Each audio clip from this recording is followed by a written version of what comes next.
કે ભગવાન આપણા સ્ટેટસ જોતા નથી, ભગવાન આપણા કર્મ જોવે છે. આપણે નિત્ય પ્રતિદિન ભગવાનના સ્ટેટસ લગાવી દીધા, અરે કેટલા ભક્તાત્મા થઈ ગયા, કેટલા ધર્માત્મા થઈ ગયા, તેનાથી કોઈ સાબિત થવાનું નથી, તેનાથી કોઈ પ્રમાણ મળવાનું નથી.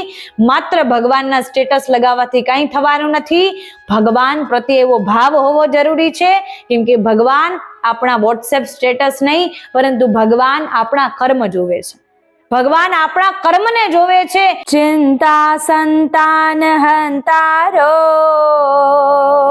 યત પાદાંબુજરેણવઃ સ્વીયાનામ તાન નિજાચાર્યાન પ્રણમામિ મુહુર્મુહુ યદનુગ્રહતો જંતુ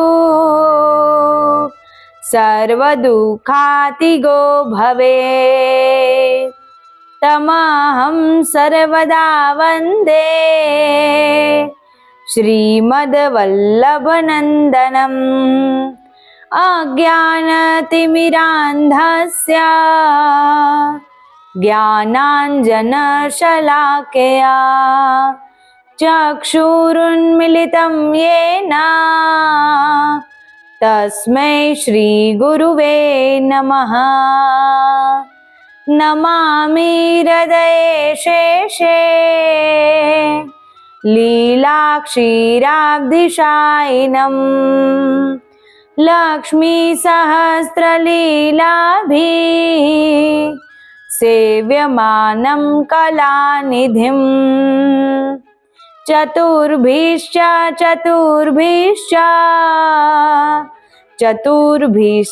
ત્રિભિસ્તથા ષડ્ભિર્વિરાજતે યોऽસૌ પંચધારદયે મમ. નમો ગોભ્ય શ્રીમતીભ્ય સૌરભેભ્ય એવ ચ નમો બ્રહ્માસુતાભ્યશ્ચ પવિત્રાભ્યો નમો નમઃ.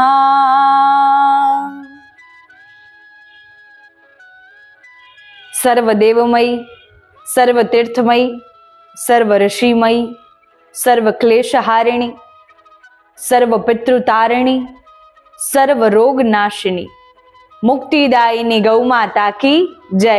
શ્રી ગિરિરાજ ધરણ કી જય. શ્રી કામધેनु માત કી જય. અપને અપને ગુરુદેવ કી જય.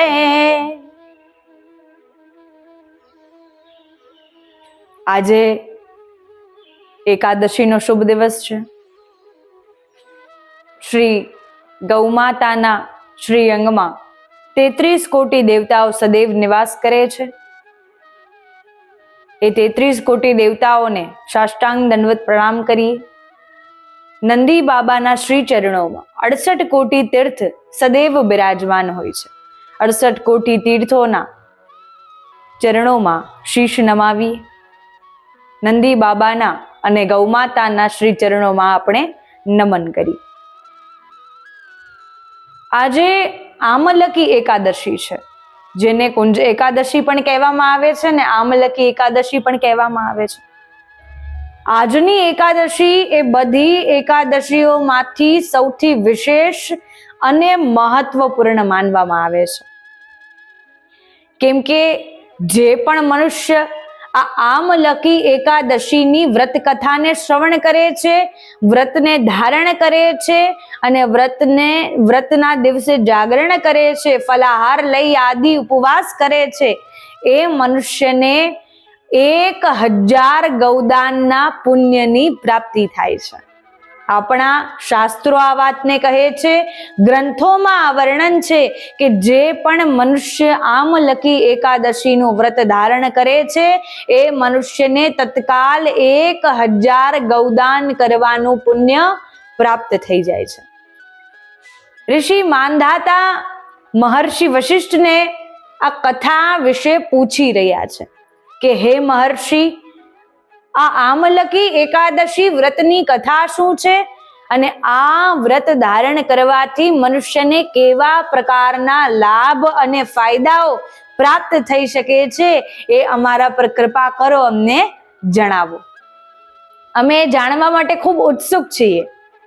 ત્યારે મહર્ષિ વશિષ્ઠ આ લાભ અને પુણ્યો દર્શાવતા કહે છે કે હે ઋષિવર, જે પણ મનુષ્ય આ આમલકી એકાદશીનું વ્રત ભાવ અને શ્રદ્ધા પૂર્વક પરિપૂર્ણ રીતે ફલાહાર ઇત્યાદિ લઈને ઉપવાસ કરીને વ્રત ધારણ કરે છે, આ દિવસે વધુમાં વધુ ભગવાનની ઈષ્ટ દેવી દેવતાઓની સેવા આરાધના કરે છે, નામ જપ કરે છે, ગૌ સેવા કરે છે, એ મનુષ્યને 1000 ગૌદાન કરવાના પુણ્યની પ્રાપ્તિ થઈ જાય છે.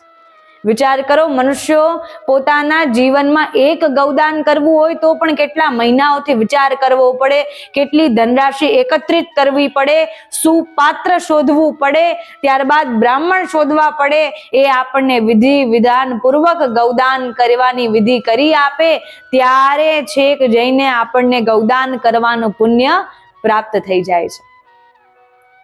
તો એટલા માટે આ વ્રત ધારણ કરવાથી મનુષ્યને ગૌ સેવાનું પણ પુણ્ય પ્રાપ્ત થાય છે અને 1000 ગૌદાનનું પણ પુણ્ય મનુષ્ય તત્કાલ પ્રાપ્ત કરી લે છે. માત્ર ભાવ અને શ્રદ્ધા હોવી જોઈએ, આપણા મનમાં તેવો દ્રઢ વિશ્વાસ હોવો જોઈએ, આપણા ગ્રંથો પ્રત્યે, આપણા શાસ્ત્રો પ્રત્યે, આપણા ઈષ્ટ દેવી દેવતાઓ પ્રત્યે કે તે આપણને આવા લાભ પ્રદાન કરવાના જ છે. તો આ આમલકી એકાદશીની વ્રત કથા શ્રવણ કરાવતા મહર્ષિ વશિષ્ઠ પ્રારંભ કરે છે કે એક વૈદેશ નામક નગરમાં ચંદ્રવંશી રાજા ચૈતરથ નિવાસ કરતા હતા અને એ રાજા અતિ સૌમ્ય સ્વભાવના, અતિ ધર્મ કરનારા, ધર્મી અને સૌથી વધારે વિદ્વાન જેમને માનવામાં આવતા હતા એ એવા પ્રકારના રાજા હતા. અને એ નગરમાં બ્રાહ્મણ, વૈશ્ય, શૂદ્ર અને ક્ષત્રિય 4 વર્ણના લોકો ખૂબ જ આનંદથી નિવાસ કરતા હતા. નકર ઘણીવાર એવું થાય, બ્રાહ્મણ, વૈશ્ય, ક્ષત્રિય, શૂદ્ર જ્યાં જ્યાં પણ નિવાસ 4 વર્ણના લોકો કરે, ઘણીવાર વાદ વિવાદ થઈ શકે, ઘણીવાર વિચાર વિમર્શ થઈ શકે, ઘણીવાર મતભેદ મનભેદ થઈ શકે, પરંતુ આ નગરમાં બ્રાહ્મણ, ક્ષત્રિય, વૈશ્ય અને શૂદ્ર એ 4 વર્ણના લોકો ખૂબ પ્રસન્નતાથી અને આનંદથી નિવાસ કરતા હતા. અને આ રાજા નિત્ય પ્રતિદિન ધર્મ કર્મના કાર્ય કરતા રહે, દાન પુણ્ય કરતા રહે, પોતાની પ્રજામાં પોતાનું સુખ જોવું એ આ રાજાનો સ્વભાવ હતો. પોતાની પ્રજામાં પોતાનું સુખ જોવે, પોતાની પ્રજાને કઈ વાતથી તકલીફ છે એ તકલીફોને દૂર કરે, એ બધી પણ મુશ્કેલીઓને દૂર કરે અને પ્રજાને પ્રસન્નતાની પ્રાપ્તિ કરાવે. તો એ રાજા ખૂબ વિદ્વાન, ખૂબ સૌમ્ય સ્વભાવના, સરળ સ્વભાવના, દયાળુ અને માતૃભાવ વાળા હતા કે બધા પ્રત્યે સમાન ભાવ રાખે, બધા પ્રત્યે દયા ભાવ રાખે. જે પ્રકારે એક માતા પોતાના બાળકને વિચલિત જોઈ શકતી નથી, જે પ્રકારે માતા પોતાના બાળકને કોઈ તકલીફમાં મૂંઝવણમાં જોઈ શકતી નથી, એ જ પ્રકારે રાજા પોતાની પ્રજાના લોકોને કોઈ મૂંઝવણમાં તકલીફમાં જોઈ શકતા ન હતા. તો હવે એકાદશી આવી, આમલકી એકાદશી આવી, ફાગણ માસની એકાદશી, અને આ એકાદશીનું વ્રત ત્યાં બાળકથી લઈને વૃદ્ધ બધા લોકો આ એકાદશીનું વ્રત કરતા હતા. બધા લોકો ઉપવાસ કરે, ફલાહાર આદિ કરે, ભગવાનની ઈષ્ટ દેવી દેવતાઓની પૂજા આરાધના કરે અને એ દિવસે અતિ પુણ્યોની પ્રાપ્તિ કરે. અને નગરમાં એવો નિયમ જ હતો કે બધાને એકાદશીનું વ્રત ધારણ કરવાનું રહેશે. બધા કરતા પણ હતા, ખૂબ ભાવ સાથે, ખૂબ શ્રદ્ધા સાથે. આ વખતે આમલકી એકાદશી આવી છે અને બધાએ વ્રત ધારણ કર્યું છે. બધાએ વ્રત ધારણ કર્યું છે, પૂજા આરાધના કરી છે, ભગવાન વિષ્ણુને બિરાજમાન કર્યા છે. બધાએ નૈવેદ્ય, પુષ્પ, પત્ર, ફલ આદિ સમર્પિત કરીને પૂજા પોતાની સંપન્ન કરી છે અને ધાત્રી અર્થાત કે આમળાને પ્રધાન ફળ માનીને તેમને પ્રાર્થના કરી છે, બ્રહ્મ સ્વરૂપા માન્યું છે અને તેમને પ્રાર્થના કરતા કહે છે, રાજા સાથે બધાની એક જ પ્રાર્થના હોય કે હે પ્રભુ, અમે સારા કર્મ કરીએ, અમને સદૈવ પુણ્યની પ્રાપ્તિ થાય, અમારાથી છળ કપટ ન થાય, અમારાથી કોઈનું ખોટું ન થાય તેવી અમારા પર કૃપા કરજો. સદૈવ આપની ભક્તિમાં લીન રહીએ એવી અમારા પર કૃપા કરજો અને સદૈવ આપની ભક્તિ કરતા રહીએ એવી અમારા પર અમી વર્ષા વરસાવજો. અમારા પૂર્વજો પ્રસન્ન રહે, અમારા પર પિતૃઓની કૃપા બની રહે, અમારા પુત્ર પૌત્રાદિ ખૂબ સુખી, સંપન્ન, સમૃદ્ધિવાન બને એવા અમને આશીર્વાદ આપજો. આ એકાદશી અમને એવી ફલીભૂત થાય એવી અમારા પર કૃપા કરજો. બધાએ મળીને ખૂબ પ્રાર્થના કરી, ખૂબ આનંદથી જાગરણ થઈ રહ્યું છે, ફલાહાર થઈ રહ્યો છે, પૂજા આરાધના પ્રાર્થનાઓ થઈ રહી છે. ખૂબ આનંદનો દિવસ છે, ખૂબ જ પ્રસન્નતાનું વાતાવરણ છે.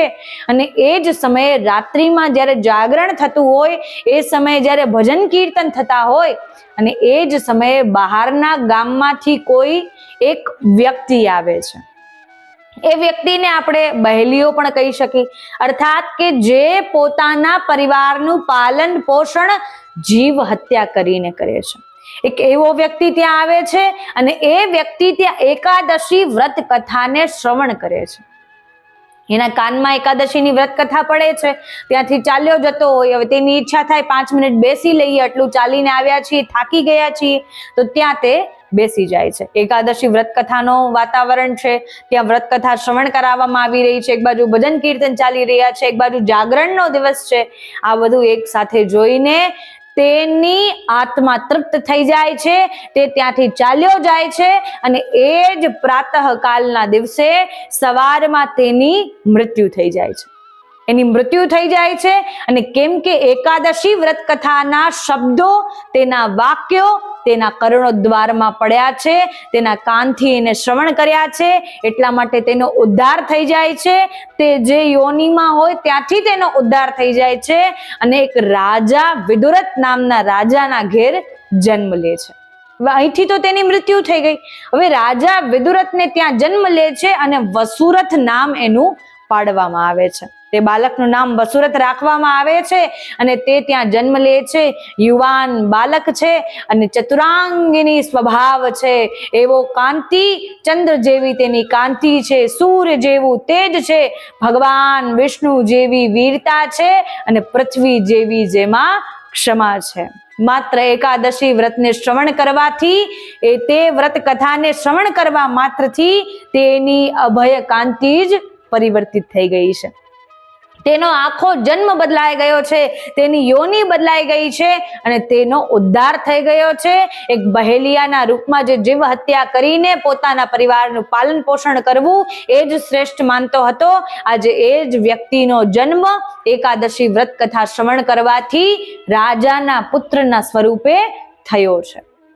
રાજાના પુત્ર સ્વરૂપે પ્રગટ થયો. આવું તેજ, બલ, બુદ્ધિ, શક્તિ, વીરતા, શૌર્યતા એટલી એનામાં હતી કે નાનપણથી જ, યુવાવસ્થાથી જ 10,000 ગામની સુરક્ષા અને તેનું પાલન પોષણ કરવા માટે એ સમર્થ હતો. એક એવો બાળક, એક એવો યુવાન બાળક કે જે 10,000 ગામનું પાલન પોષણ એકલા હાથે કરતો હતો.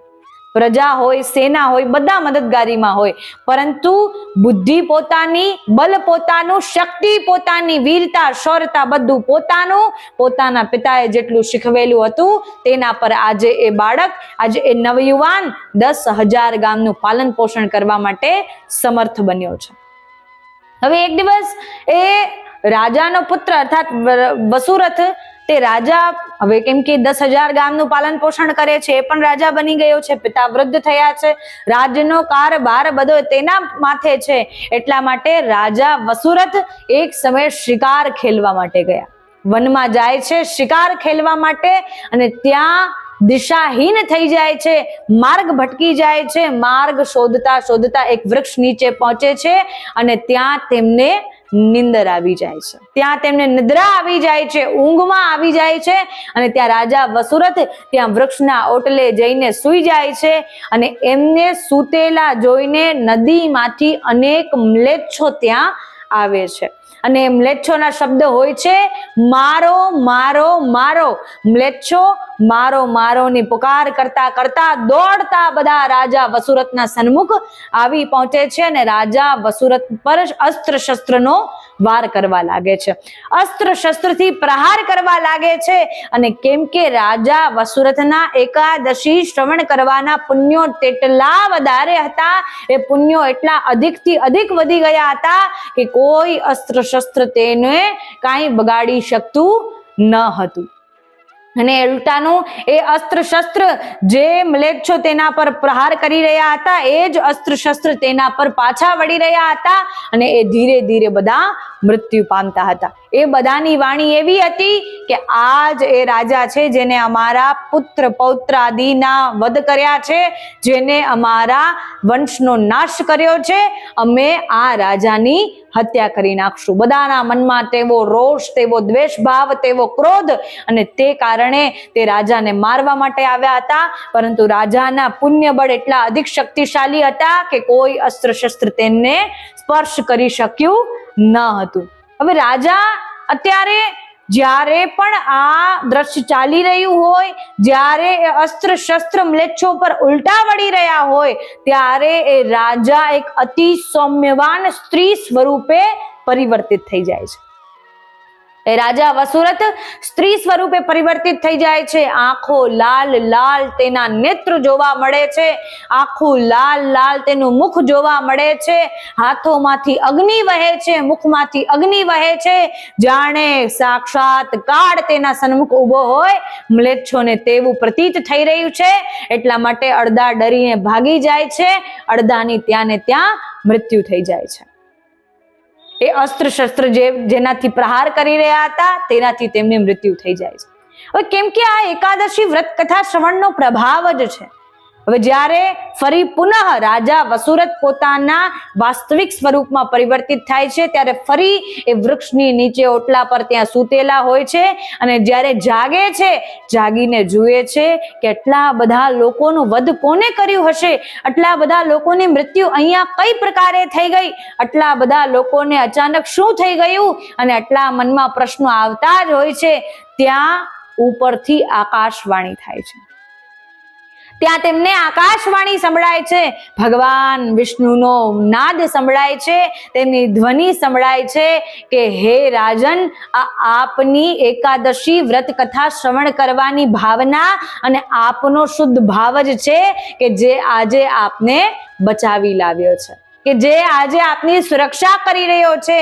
જે પણ મનુષ્ય આમલકી એકાદશી વ્રતની કથા ભાવ અને શ્રદ્ધાપૂર્વક શ્રવણ કરે છે એ મનુષ્યને આ પ્રકારનું બલ, બુદ્ધિ, શક્તિ અને સામર્થ્યતા પ્રાપ્ત થઈ શકે છે. માત્ર એવો ભાવ હોવો જોઈએ. ત્યારે આ પ્રકારે આકાશવાણી થઈ. ભગવાન વિષ્ણુ સાક્ષાત રૂપે એ રાજા વસુરથને સમજાવી રહ્યા છે. રાજા વસુરથ તો અતિ ગદગદ થઈ ગયા અને જ્યારે પોતાના રાજ્યમાં પાછા ફર્યા ત્યારે બધાને આમલકી એકાદશીના વ્રત કથા અને પુણ્ય વિશે સમજાવ્યું. ત્યારે બધાને અતિ આનંદની પ્રાપ્તિ થઈ ગઈ. અને આ કથા શ્રવણ કરીને ઋષિ માંધાતાને પણ અતિ આનંદની પ્રાપ્તિ થઈ ગઈ કે મહર્ષિ વશિષ્ઠે તેમને આ કથા શ્રવણ કરાવી છે. ઋષિવરના ચરણે પડી ગયા અને પ્રાર્થના કરવા લાગ્યા, હે ઋષિવર, આજે આ કથા શ્રવણ કરીને અમને તો અતિ આનંદની પ્રાપ્તિ થાય છે, અમે તો ગદગદ થઈ ગયા. ભગવાન વિષ્ણુના શ્રી મુખેથી જ્યારે આકાશવાણી થાય છે તેનાથી મોટો ભક્ત આ સંસારમાં કોઈ હોઈ શકે નહીં. તો આ પ્રકારે જે પણ મનુષ્ય આમલકી એકાદશીનું વ્રત ધારણ કરે છે એ મનુષ્યને આ પ્રકારનું બલ, બુદ્ધિ, શક્તિ અને સામર્થ્યની પ્રાપ્તિ થાય છે અને એ મનુષ્ય 1000 ગૌદાન કરવાના પુણ્યની પ્રાપ્તિ કરે છે. આપણામાં ભાવ અને શ્રદ્ધા હોય તો આપણે ખોટા માર્ગમાં પણ ચાલી રહ્યા હોય ને તો પણ યદિ આપણે ભગવાનના જીવ છીએ, યદિ આપણે દૈવી જીવ છીએ, એ ભગવાનનું કર્તવ્ય બની જતું હોય છે કે આપણને ખોટા માર્ગથી લઈને સાચા માર્ગ પર ચાલવા માટે સામર્થ્યવાન બનાવી દે. અને એવું જ કંઈક અહીંયા થયું છે. અને એવા તો અનેક ભક્તો છે, એવા તો અનેક લોકો છે કે જેમને પોતાના પૂર્વ જન્મમાં ખોટા કર્મ કર્યા હોય, પરંતુ કંઈક એવા વાક્યો શ્રવણ કરવા માત્રથી, કંઈક એવા શબ્દો કર્ણોદ્વારમાં પડવા માત્રથી તે મનુષ્યનું સઘળું જીવન પરિવર્તિત થઈ જાય છે. અને એવું જ જીવન પરિવર્તિત થયું છે આજે રઘુનું, કે આજે એક ગામમાં રહેતા એક વ્યક્તિ જેનું નામ રઘુ હતું, એ વ્યક્તિનું આજે સંપૂર્ણ જીવન બદલાઈ ગયું છે માત્ર થોડા શબ્દો કાનમાં પડવાથી. આપણને વિચાર આવે એ કઈ રીતે હોઈ શકે? કોઈ વ્યક્તિ આવીને આપણને 4 વાક્યો કહી દીધા, એ 4 વાક્યો આપણા જીવન બદલનારા કઈ રીતે બની શકે? જો આપણામાં ભાવ છે, આપણે એ કથા શ્રવણ કરવાના અધિકારી છીએ, તો સામેવાળો વ્યક્તિ શું કહી રહ્યો છે તેને આપણે આપણા જીવનમાં અમલ કરીએ છીએ, તેનું ચિંતન કરીએ છીએ, શ્રવણ કરીએ છીએ, ત્યારે આપણા જીવનમાં એનું મનન કરીએ છીએ અને એ વાક્યો આપણા જીવન પરિવર્તિત કરનારા બની જતા હોય છે. એક ગામમાં એક રઘુ નામનો વ્યક્તિ રહેતો હતો. તે પોતાના હર્યા ભર્યા પરિવાર સાથે રહેતો હતો, પરંતુ કામ કરતો હતો ચોરી કરવાનું. મહેનત કરવામાં એને કોઈ રસ નથી, ચોરી કરવાનું કાર્ય કરી રહ્યો છે. કોઈની ચોરી કરી લેવી, કોઈનું પર્સ ચોરી આવવું, કોઈના પાકીટ ચોરી લેવા, કોઈના પૈસા ચોરી લેવા, કોઈના ધન, રૂપિયા, ચેન, વીંટી આદિ ચોરી લેવું અને તેનાથી જ પોતાનું ગુજરાન ચલાવતો હતો. તેની પત્નીને આ વાતની જાણ ન હતી કે કઈ રીતે પૈસા કમાવીને લાવે છે, કઈ રીતે ધન લાવે છે અને કઈ પ્રકારે અમારું પાલન પોષણ કરી રહ્યા છે. હવે રઘુને પણ આ વાતથી કોઈ તકલીફ હતી ને, કોઈ મૂંઝવણ હતી ને, એને તો આનંદ આવતો હતો. હવે જે વ્યક્તિને જેમાં આનંદ આવે તે વ્યક્તિને તેમાં પ્રસન્નતાની પ્રાપ્તિ થાય અને તે વ્યક્તિ તે જ કર્મ કરતો રહે છે. એ વ્યક્તિ એ ભાન ભૂલી જાય છે એ કર્મ સાચું છે કે ખોટું. રઘુ પણ નિત્ય પ્રતિદિન કોઈ ને કોઈ નાની મોટી ચોરી કરતો રહેતો હતો. ચોરી કરવામાં તેટલો તેનો મગજ ચાલતો હતો, કેટલા વર્ષોથી ચોરી કરતો હતો. ગામના કોઈ લોકોને કાનો કાન ખબર ન હતી કે આ વ્યક્તિ ચોર છે, આ વ્યક્તિનો વિશ્વાસ કરવા જેવો નથી. એટલા મગજથી, એટલી બુદ્ધિથી એ ચોરી કરતો હતો કે એની બુદ્ધિ જોઈને આપણને વિચાર આવે કે અગર એ જ બુદ્ધિ એ ધાર્મિકતામાં પ્રયોગ કરે, એ જ બુદ્ધિનો એ સાત્વિક માર્ગ પર પ્રયોગ કરે, તો આજે એ વ્યક્તિનું જીવન કેટલું સુંદર, કેટલું સાત્વિક બની શકે છે. અત્યારે કોઈ વ્યક્તિ ઊભું છે, એના ખિસ્સામાંથી ક્યારે પાકીટ ગાયબ થઈ ગયું એ પણ એને જાણ રહેતી નથી. એ રઘુ એ પ્રકારનો ચોર હતો.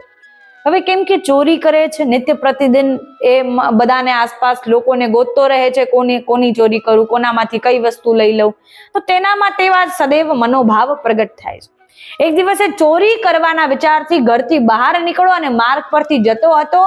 સામેથી એક સંત મહાત્મા, તેના અનેક શિષ્યો આવતા હતા. હાથમાં ઘણા પેમ્પલેટ છે, લોકોને બતાવી રહ્યા છે કે આજે આપણા ગામમાં ગૌ કથાનું આયોજન થવા જઈ રહ્યું છે અને ગૌ કથા આપણા ગામમાં યોજાવા જઈ રહી છે. તેના વિશે બધાને માહિતી આપતા હતા અને તેના વિશે બધાને સમજાવતા હતા. આ લગભગ 100-200 વર્ષ પહેલાની વાત હશે કે જ્યારે ગૌ કથાનો એટલો પ્રચાર પ્રસાર ન હતો, લોકો ગૌ કથા વિશે જાણતા ન હતા. આ એ સમયની વાત છે કે આને કાલ્પનિક ઘટના પણ કહી શકો અથવા કોઈ સાચી ઘટના પણ કહી શકો. જેવો આપણો ભાવ હોય, જે વાર્તાથી આપણે જેટલું આપણા મગજમાં લઈ શકતા હોય, આપણે તેવો ભાવ આપી શકીએ છીએ. તો તેને સાંભળ્યું કે ગૌ કથાનું આયોજન થવા જઈ રહ્યું છે, મતલબ હજારો લોકો આવશે, હજારો નહીં તો 500 લોકો આવશે, ઘણા લોકો આવવાના જ છે. અને આ સંત મહાત્મા તો બહુ પ્રચલિત છે લોકોમાં, કે લોકોને એમની કથા સાંભળવી બહુ ગમે છે. મેં પણ એમનું ઘણું નામ સાંભળ્યું છે. તો આ ચોરી કરવાનો બહુ ખાસો અવસર છે. એમાં 500, 600, 1000 જણાની ભીડ હોય. એટલી ભીડમાં ક્યારે કોની કઈ વસ્તુ ખોવાઈ જાય કોઈને જાણ રહેતી નથી. અને ભીડ હશે, લોકો વધારે હશે, લોકોને મારા પર શંકા પણ નહીં જાય. તો હવે એના મનમાં વિચાર છે ચોરી કરવા જવાનો, પરંતુ ગૌ માતા પોતાના ભક્તોને પોતાની તરફ બોલાવી લે છે. એ કઈ રીતે બોલાવવા એ ગૌ માતા ભલી ભાંતિ જાણે છે. હવે અહીંથી તેની યાત્રા પ્રારંભ થઈ ગઈ છે ગૌ સેવક બનવાની. હવે રઘુના મનમાં વિચાર આવે છે, કાલથી ગૌ કથા ચાલુ થાય છે, 7 દિવસની ગૌ કથા છે, 7 દિવસ મારે જવું છે, રોજ નાનું મોટું કઈ ને કઈ ચોરી કરી લઈશ. હવે આ તો બહુ સુંદર અવસર છે, ક્યાંય મારે બીજે જવાની પણ આવશ્યકતા નથી, ભીડ ભાડવાળી જગ્યા, કોઈ મને પકડી નહીં શકે. મનમાં ખૂબ પ્લાન બનાવી લીધા, બધી યોજનાઓ સેટ કરી લીધી. ઘરે ગયો, ખૂબ પ્રસન્નતામાં છે, કાલથી તો બહુ મોટા મોટા અવસરો મળવાના છે. શું કોઈની ચેન મળી જશે, વીટી મળી જશે, પૈસા મળી જશે, પાકીટ મળી જશે, એના મનમાં એવા મનોભાવ વિચાર ચાલી રહ્યા છે. હવે જ્યારે એ ગયો, પહેલો દિવસ કથાનો છે, ઘણા લોકોની ભીડ છે, ઘણા લોકો ઉમટી પડ્યા છે. કથાનો ભાવ છે, સત્સંગનો ભાવ છે, કથા શ્રવણ કરવાનો ભાવ છે. અનેક ભક્તો ત્યાં ઉમટી પડ્યા છે અને તે પણ ત્યાં ભક્તોની ભીડમાં જઈને સ્થાન ગોઠવીને બેસી ગયો છે. હવે તેના મનમાં વિચાર આવે કે હવે ચોરી કરવાની પ્રારંભ કઈ રીતે કરે, પરંતુ એ સંત મહાત્માના શબ્દો પણ કાનમાં પડી રહ્યા છે. ગૌ માતાની મહત્વતા શું છે, ગૌ પૂજનનો ભાવ શું છે, ગૌ માતા આદિ અનાદિ કાલથી આપણું કલ્યાણ કરતી રહે છે, ગૌ માતાની મહત્વતા આ છે, ગૌ માતાની ઉપયોગિતા આટલી છે, ગૌ માતાની સેવાની આટલી મહત્તા છે. એ બધા શબ્દો, એ બધા વાક્યો તેના કાન પર પડી રહ્યા છે. હવે કથા સાંભળવામાં એટલો મશગુલ થઈ ગયો કે રઘુ ભૂલી ગયો કે હું ચોરી કરવા આવેલો છું. હવે કથા સાંભળવામાં ખૂબ મશગુલ થઈ ગયો, ખૂબ બધાને આનંદથી સાંભળતા જોવે છે, પોતે પણ સાંભળવા લાગ્યો. પોતાના મનમાં પણ હવે ભાવની એક આશંકા જાગૃત થઈ ગઈ છે. ગૌ ભક્તિનો ભાવ, ગૌ સેવાનો ભાવ 1% તેના મનમાં એ ભાવ જાગૃત થઈ ગયો છે અને એ જાગૃત ભાવનો કોઈ નાશ કરી શકતું નથી. ગૌ માતા અને ગૌ કથામાં તેવી સામર્થ્યતા છે. એ ઘરે ચાલ્યો જાય છે. ઘરે જઈને રસ્તામાં વિચાર કરે છે, અરે આજ તો મેં કઈ ચોરી જ કરી નથી, અરે આજ તો કોઈનું પાકીટ લીધું નથી, કોઈનો પર્સ લીધો નથી, કોઈનો કઈ વસ્તુ ચોરી કરી નથી. આજનું કેમ ચાલશે? હવે ચલો ઠીક છે, આની પહેલાની જેટલી ચોરીઓ કરી છે તેનું ધન હજી પડ્યું છે, આપણે તેનાથી કઈ ને કઈ ગુજરાન ચલાવતા રહીશું. કાલે વાત, કાલે તો મારે યાદ કરીને પેલા ચોરી કરવી છે, પછી ઓલા સંત મહાત્માની કથા સાંભળવી છે. કથા સાંભળવા થોડી હું જાઉં છું, હું તો ત્યાં ચોરી કરવા જાઉં છું. તેના મનમાં એવો ભાવ હતો. બીજો દિવસ આવ્યો, બીજો દિવસ વહેલો આવીને બેસી જાય છે અને ખૂબ મનમાં યાદ કરે છે, આજ તો મારે ચોરી કરવાની છે, આજ તો મારે ચોરી કરવાની છે. અને જેવા સંત મહાત્માની કથાને પ્રારંભ થતા જુએ છે, એ ચોરી કરવાનો વિચાર તેના મગજમાંથી નષ્ટ થઈ જાય છે. ચોરી કરવાનું જે ભૂલી જાય છે અને એ સંત મહાત્માની કથા શ્રવણ કરતો રહે. ભગવાન શ્રી કૃષ્ણએ કઈ પ્રકારે ગૌ સેવા કરીને પોતાનું નામ ગોપાલ અને ગોવિંદ પડાયું, કઈ રીતે ગોપાલ અને ગોવિંદ તરીકે ઓળખાયા, એમની ગૌદોહન લીલા. અરે ભગવાન શ્રી કૃષ્ણએ તો ગોબર સાથે પણ અનેક લીલાઓ કરી છે. પ્રભુને ગોબર પણ એટલું પ્રિય છે, પ્રભુને ગૌ માતાનું માખણ પણ એટલું પ્રિય છે. ગૌ દુગ્ધથી, દહીંથી જે માખણ બને છે, દુગ્ધથી જેટલી સામગ્રીઓ બને છે, તે પ્રભુને અતિ પ્રિય છે. આજે બધી કથા શ્રવણ કરીને રઘુ ભૂલી ગયો કે હું આજે ચોરી કરવા આવેલો છું, અને ભૂલી ગયો અને ત્યાં કથા સાંભળવામાં ખૂબ મશગુલ છે, ખૂબ આનંદ છે, ખૂબ એવી કથા સાંભળવામાં એટલો મતવાલો બની રહ્યો છે કે ચોરી કરવા આવ્યો હતો એ ભૂલી ગયો. કથા સંપન્ન થઈ, કથા વિરામ થઈ, એ ઘરે જતો હતો, માર્ગમાં વિચાર કરે, અરે આજે પણ હું ચોરી કરવાનું ભૂલી ગયો, મારે હવે ચોરી કરવાનું યાદ રાખવું પડશે, મારે હવે ચોરી કરવાનું ગમે તે કરીને યાદ રાખવું પડશે. મારી પાસે 5 જ દિવસ રહ્યા છે, યદી આ ચોરી ન કરી, બહુ મોટો અવસર મારા હાથમાંથી ચાલ્યો જશે અને મારે ચોરી કરવી જ પડશે, નહીં તો મારું ગુજરાન કેમ ચાલશે. આ ગૌ કથાના શબ્દોનો પ્રભાવ છે કે એક સાત્વિક જીવનમાં પ્રવેશ કરવા માટે પોતાનું ગમે તેટલું અકર્મ ભરેલું જીવન હોય, પોતાનું ગમે તેટલું છલકપટ ભરેલું જીવન હોય, ગૌ માતા યદી આપનું ચયન કરી લે છે, આપને ખબર પણ રહેતી નથી આપનું જીવન ક્યારે પરિવર્તિત થઈ જાય છે. આમ ત્રીજો દિવસ આવ્યો, ચોથો દિવસ આવ્યો, દરરોજ રઘુ સાથે એક જ થાય. આખા માર્ગ પર વિચારીને નીકળે, ચાલે રસ્તા પર કે આજ મારે ચોરી કરવાની છે, ચોરી કરવાની છે, ચોરી કરવાની છે. ખૂબ રટન કરતો જાય. એ સંત મહાત્માની ગૌ કથાના શબ્દો જ્યારે રઘુના કાનમાં પડે ત્યારે રઘુ સઘળી વાત ભૂલી જાય છે. રઘુ એ પણ ભૂલી જાય છે કે હું એક ચોર છું અને મારું કામ છે ચોરી કરવું. સંત મહાત્માજી નિત્ય પ્રતિદિન ગૌ માતાની કથા શ્રવણ કરાવી રહ્યા છે. ગૌ કથાનો શું પ્રભાવ છે સંભળાવી રહ્યા છે. ગૌ માતા આપણા માટે કેટલી કલ્યાણકારી છે, ગૌ માતા આપણું કેટલું મંગલ કરે છે એ શ્રવણ કરાવી રહ્યા છે. એટલા માટે આજે રઘુને મનમાં એટલો પ્રભાવ થયો, રઘુના મગજ પર એટલો પ્રભાવ થયો અને રઘુની કુબુદ્ધિ એ સદબુદ્ધિમાં પરિવર્તિત થઈ છે. અને આજે કથાનો 7મો દિવસ છે. રઘુ કથામાં બેસીને શ્રવણ કરે છે અને રઘુ આજે ચોધાર આંસુએથી રડી રહ્યો છે કે રઘુને આજે પોતાના કરેલા કર્મોનો ખૂબ પશ્ચાતાપ થઈ રહ્યો છે કે અરે ગૌ માતાને જેને હું આજ સુધી પશુ સમજતો હતો, પ્રાણી સમજતો હતો, તેની સાથે આજે કેટલાય લોકો દુર્વ્યવહાર કરે છે, તેમનું અપમાન કરે છે, તેમને માતા તક માનતા નથી, તો પણ બદલામાં એ કંઈ ને કંઈ પ્રદાન કરતી રહે છે, કલ્યાણ કરતી રહે છે, મંગલ કરતી રહે છે. હું એક સામાન્ય મનુષ્ય હોવા છતાં ભગવાને મને 2 હાથ આપ્યા, 2 પગ આપ્યા, એક સારું મુખ આપ્યું છે, એટલી બુદ્ધિ આપી છે કે હું કામ કરી શકું, અને હું આ ચોરીના કામમાં પડ્યો છું. કે ગૌ માતાને ક્ષમા માંગવા લાગ્યો, ગૌ માતા મને ક્ષમા કરજો. ભગવાનને ક્ષમા માંગવા લાગ્યો, ભગવાન મને ક્ષમા કરજો, મને ક્ષમા આપી દો, હું તમારો અપરાધી છું કે આજ સુધી મેં કેટલાય લોકોના એટલા મહેનતની કમાઈ ચોરી કરી હશે, કેટલાય લોકો દિવસ રાત મહેનત કરીને પોતાનું ઘરેણું બનાવે અને હું એક ક્ષણમાં જઈને ચોરી કરી લેતો હતો, એક ક્ષણમાં સામેવાળાની દુનિયા હલાવી નાખતો હતો. કે મારામાં ખરેખર આ અપરાધ છે, મારામાં કુબુદ્ધિ છે, મને ક્ષમા કરો. ગૌ માતાની ભાવના સમજીને, ગૌ માતાના ભાવને સમજીને આજે રઘુ ચોધાર અશ્રુએથી રડી રહ્યો છે. અને જ્યારે સંત મહાત્માની દ્રષ્ટિ રઘુ પર પડે છે, રઘુને પાસે બોલાવે છે કે પાસે આવ બેટા. ત્યારે રઘુ એ સંત મહાત્માની પાસે જાય છે, કહે છે તું કેમ રડી રહ્યો છે? સંત મહાત્મા પૂછે છે તું કેમ રડી રહ્યો છે? રઘુએ કહ્યું કે આપની 7 દિવસની કથાએ મારું જીવન બદલી નાખ્યું. ખરેખર આપની 7 દિવસની ગૌ કથાએ મારું જીવન બદલી નાખ્યું છે કે આજ સુધી હું કોઈ ભગવાનની કથામાં પણ ન ગયો હતો.